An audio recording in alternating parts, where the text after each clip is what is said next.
నెల్లూరు జిల్లా జలదంకి మండల కేంద్రంలోని మండల ప్రజా పరిషత్ కార్యాలయంలో జరిగిన మండల సర్వసభ్య సమావేశంలో ఉదయగిరి ఎమ్మెల్యే కాకర్ల సురేష్ పాల్గొన్నారు. అన్ని శాఖల అధికారుల సమస్యల్ని, వారు చేపట్టిన పనులను తెలుసుకున్నారు. ప్రజల అవసరాలను తెలుసుకుని మౌలిక వసతులు కల్పనే ధ్యేయంగా పనిచేయాలని అధికారులను ఆదేశించారు. ప్రభుత్వ కార్యాలయాలకు వచ్చిన ప్రజల సమస్యలను వెంటనే చర్యలు తీసుకుని పరిష్కరించాలని, ప్రజలే దేవుళ్లు అనే విధంగా వారికి తగు ప్రాధాన్యత ఇచ్చి గౌరవించాలని అధికారులకు సూచించారు. ఈ కార్యక్రమంలో అన్ని శాఖల అధికారులు, కూటమి పార్టీల నాయకులు, కార్యకర్తలు, అభిమానులు పాల్గొన్నారు. ప్రతి ఒక్క అధికారికి కానీ, నేను కలిసిన రివ్యూ మీటింగ్స్ లో కానీ అన్నింటిలో కూడా ఆఫీసర్స్ కానీ నేను నిర్ణయించుకునేది ఒకటే, వాళ్ళకి కానీ తర్వాత మన నాయకులకు కానీ వాళ్ళకి ఒకటే చెప్తా ఉంటాను క్లియర్ గా. ప్రతి ఆఫీసర్ కూడా మనం ఎవరికైతే సర్వ్ చేస్తున్నామో, మీరైనా కానీ నేనైనా కానీ ఎవరైనా కూడా మనం అందరం సర్వెంట్స్.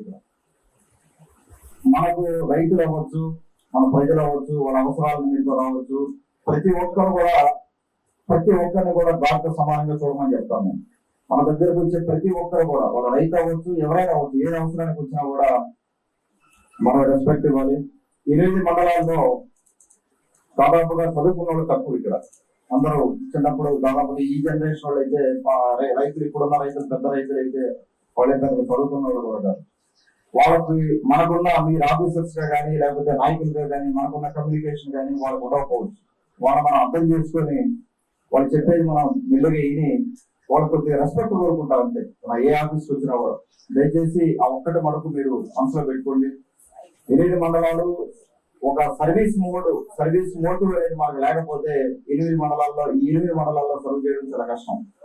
మనకు మనసులో మనకు సర్వీస్ కూడా కొంత చేయాలి. సర్వీస్ మోటివ్ లో ఉంటే తప్పితే కేవలం కమర్షియల్ గా మనం జీతాలుగా లేకపోతే మన కమర్షియల్ పాయింట్ ఆఫ్ వ్యూ ఆలోచిస్తే మనం ఎక్కువ కాలం ఇక్కడ సర్వ్ చేయలేము.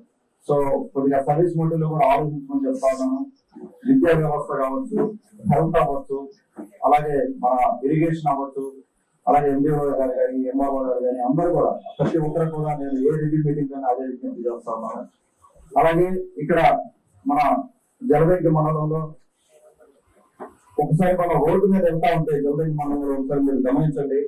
మన బస్ స్టాండ్ చూసుకుంటే, బస్ స్టాండ్ కానీ లేకపోతే ఎంబీఓ గారు మీరు కూడా అంటే మనకంటూ మనం ఆ రోడ్డు మీద వెళ్తున్నప్పుడు మనం ఇక్కడ ఏ ఇంప్రూవ్మెంట్ చేయగలం మనకున్న నిధులతోటే. అయినా నిధులు తక్కువ ఉన్నాయి, మనకు నిధులు లేవని చెప్తా ఉన్నాం. లాస్ట్ 5 ఏళ్లలో గత 5 ఏళ్లలో పూర్తిగా నిర్వీర్యం అయిపోయింది. ఇప్పుడున్న ప్రజెంట్ మనకున్న నిధుల్లో మనం ఏం చేయగలం? ప్రతి ఒక్కరు కూడా, ఈ రోజులో ఉన్న ప్రతి ఒక్కరు కూడా జలదంకి మండలంలో తిరిగేటప్పుడు కానీ, రోడ్డు మీద తిరిగేటప్పుడు కానీ మనం ఇక్కడ ఏమి ఇంప్రూవ్ చేయగలం, ఏమి జనాలకు ఉపయోగపడే పని ఏం చేయగలం అనేది దయచేసి ఆలోచన చేస్తా ఉందండి. మనం ఇంప్రూవ్ చేయాల్సింది జలదంకి మండలంలో కానీ ఆ రూట్ లో కానీ బస్ స్టాండ్ ఫెసిలిటీ కానీ లేకపోతే బస్సుల దగ్గర కానీ చాలా దారుణమైన పరిస్థితి ఉంది ఎక్కడ చూసినా కూడా. ఒకసారి శానిటేషన్ గురించి కానీ, డ్రైన్స్ గురించి కానీ, సీసీ రోడ్ దాదాపుగా మనకు ఇంకొక 2 ఏళ్లలో అన్ని ఏరియాలకి సీసీ రోడ్ అయిపోతుంది. నాకు క్లియర్ గా ఒక ఐడియా ఉంది. ఏ బడ్జెట్ అయితే వస్తా ఉందో మనకు సీసీ రోడ్ అన్ని కూడా కంప్లీట్ చేసుకున్నాం. మిగతా రోడ్డు కూడా సంక్రాంతి లోపల బాబు గారు మొత్తం ముందర కూర్చి రోడ్లు అన్ని కూడా ఒకరికి తీసుకురావాలని, అలాగే నీటి మీద తాగునీరు మీద చక్కటి ప్రణాళికలతో మనం ముందుకు వెళ్తా ఉన్నాం.